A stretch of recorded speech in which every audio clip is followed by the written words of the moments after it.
We'll come to the second part of railways in extreme environments, best practices for bearings in hot, cold, dry and wet conditions. If you have joined in the live session and the first part of this revolutionary webinar, you have already seen me covering extreme conditions like, for example, wet in context of salt water and washdowns and others.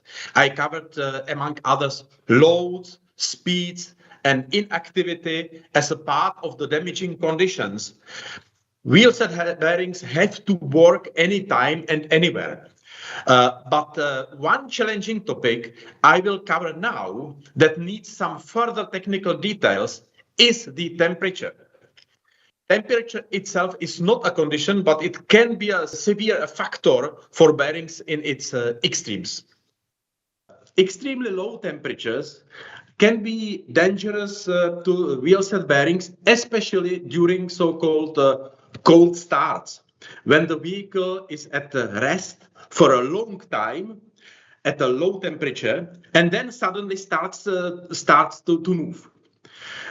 This danger, the danger of so-called cold starts, consists in the fact that the grease is not able, the cold grease is not able to form an oil film in the initial phase of the rotation, simply because it's too cold. It's not able to release release the oil quickly enough. So it means that in this situation, the rolling contacts and sliding contacts are not properly lubricated, are not properly separated by oil films. Good is that this situation normally lasts for a relatively short time because the bearing heats up relatively quickly and then the grease starts to bleed the oil and to supply the oil into rolling contact. Regarding low temperatures, one more particularly brutal example comes to my mind. It is not uncommon for wagons transporting iron ore, for example, in Arctic regions, to be defrosted and de-iced with hot steam in order to be unloaded. But this creates multiple dangers for railway wheel set bearings.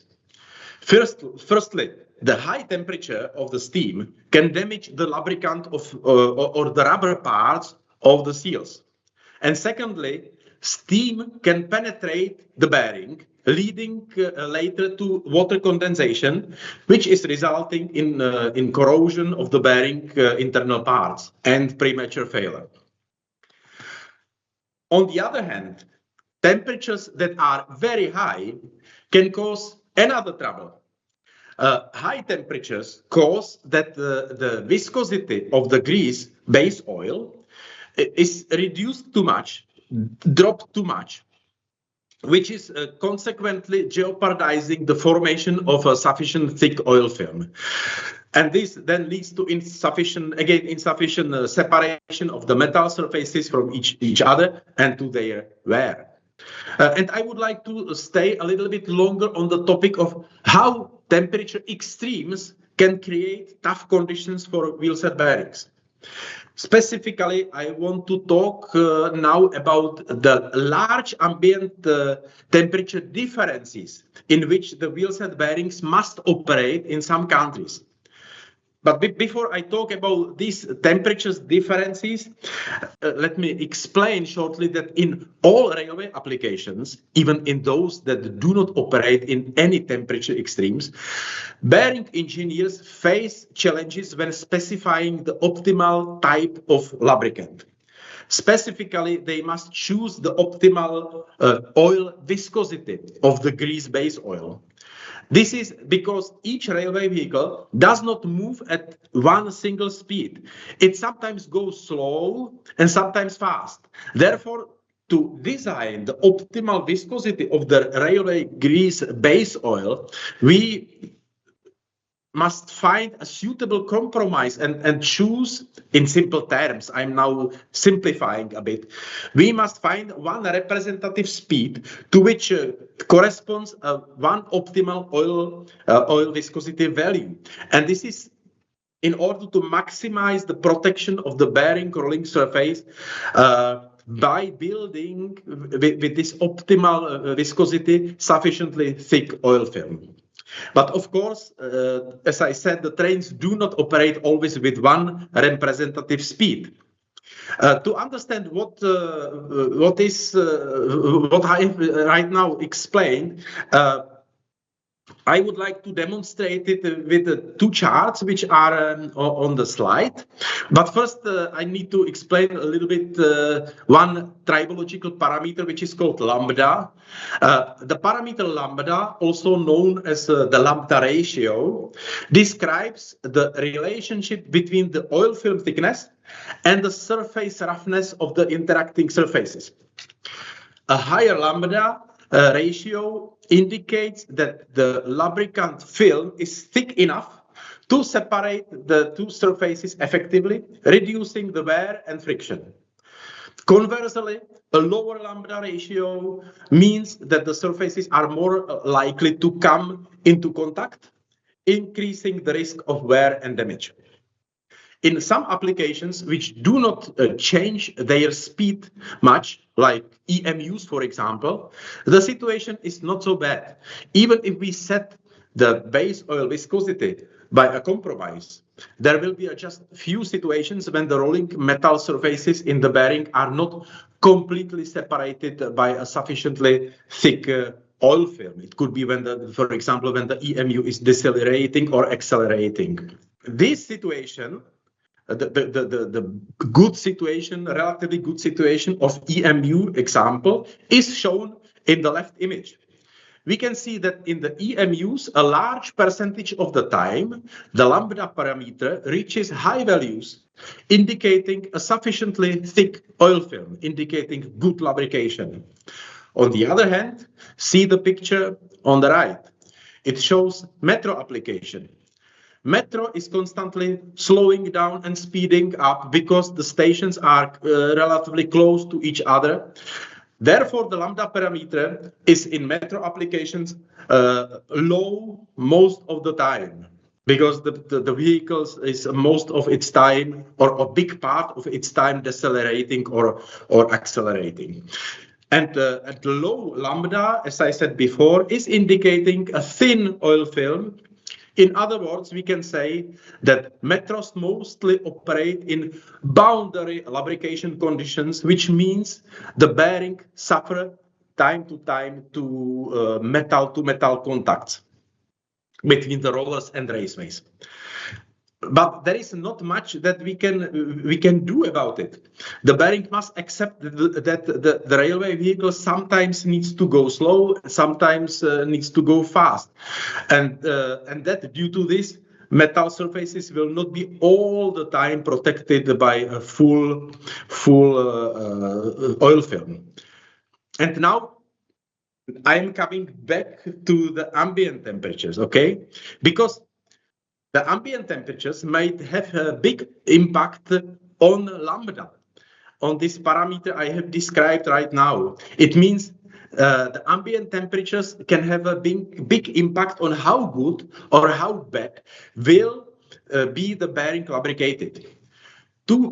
And now I will explain how the ambient temperatures can have this impact. Too high variability of ambient temperatures, hot days and very cold days, changing between these different ambient temperatures. This brings an additional challenge to the bale oil viscosity, because the viscosity is strongly dependent on the temperature. So if the ambient temperature is too variable, the bearing can get into situations where the oil viscosity is either too low or too high to create a proper oil film. So, and in this content, countries like Mongolia or Kazakhstan come to my mind, where temperature differences between summer and winter are very high. These differences reach in these countries 50 degrees Celsius. Or Canada, with a temperature difference of up to 40 degrees Celsius. Therefore, proposing the optimal grease for these countries is even bigger challenge for railway wheelset bearing engineers. If the railway vehicle runs slowly in extreme hot climate, a relatively high oil viscosity is needed to build a sufficiently thick oil film. But if the same railway vehicle, with the same bearings, runs fast in extreme cold, the viscosity would need to be lower. But since the grease can only have one oil viscosity, a suitable compromise must be found. And this is because high temperatures tend to thin the oil, requiring higher viscosity to maintain the oil film, while low temperatures thicken the oil, necessitating lower viscosity for proper lubrication. So, especially in the countries with the big temperature differences between summer and winter, we must consider challenging selection. We must consider challenges in selection of the optimal grease, and we must count with the tough conditions for the railway wheelset bearings connected with the described viscosity dilemma, connected with the possible improper lubrication. But of course, railways are operating even in these countries. Railways are running even in Kazakhstan, Mongolia, Canada, and other similar countries.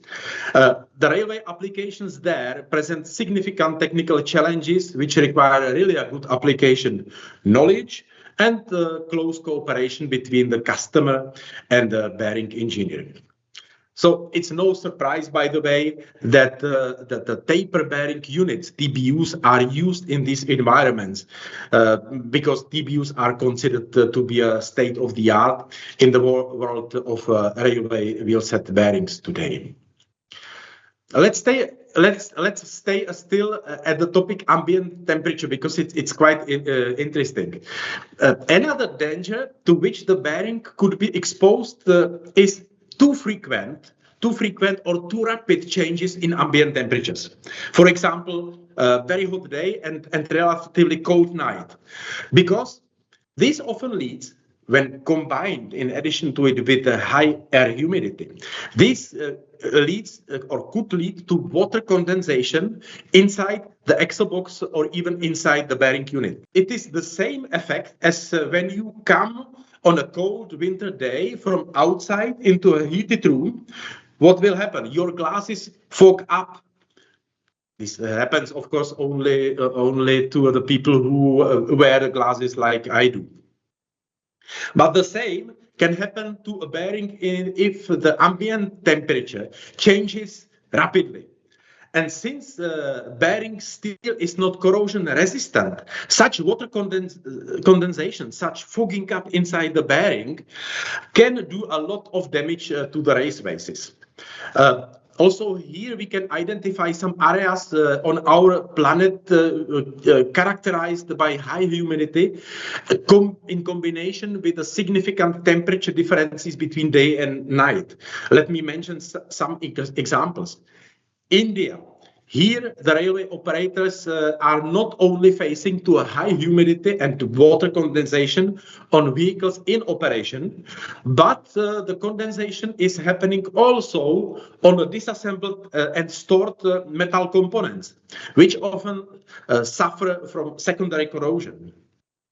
Or we can mention China, for example, the Yunnan province, with a high humidity and significant temperature differences, especially in mountain areas.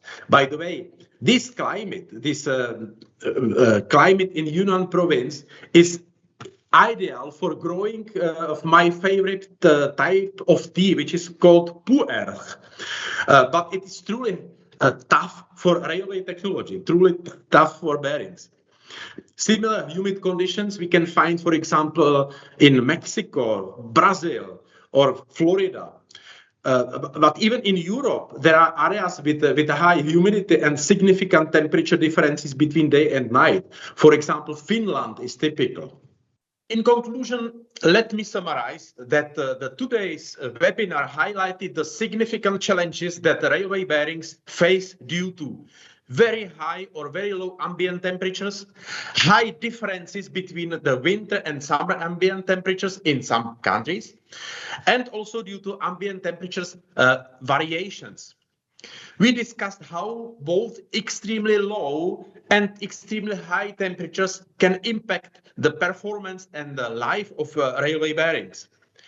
Additionally, we explored the effects of rapid temperature changes combined with the high humidity, which can lead to a water condensation and corrosion. We discussed also the importance of selecting the optimal lubricant viscosity to ensure a proper lubrication under varying speeds and temperatures.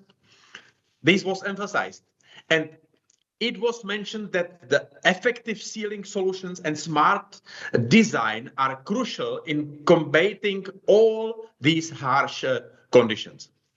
Despite all these challenges, railway bearings have proven to be robust and reliable components, thanks to continuous advancements in engineering and close collaboration between customers and bearing engineers. As we move forward, ongoing innovation and adaptation will be the key to maintain the reliability of railway bearings in the extreme environments. Thank you for your attention.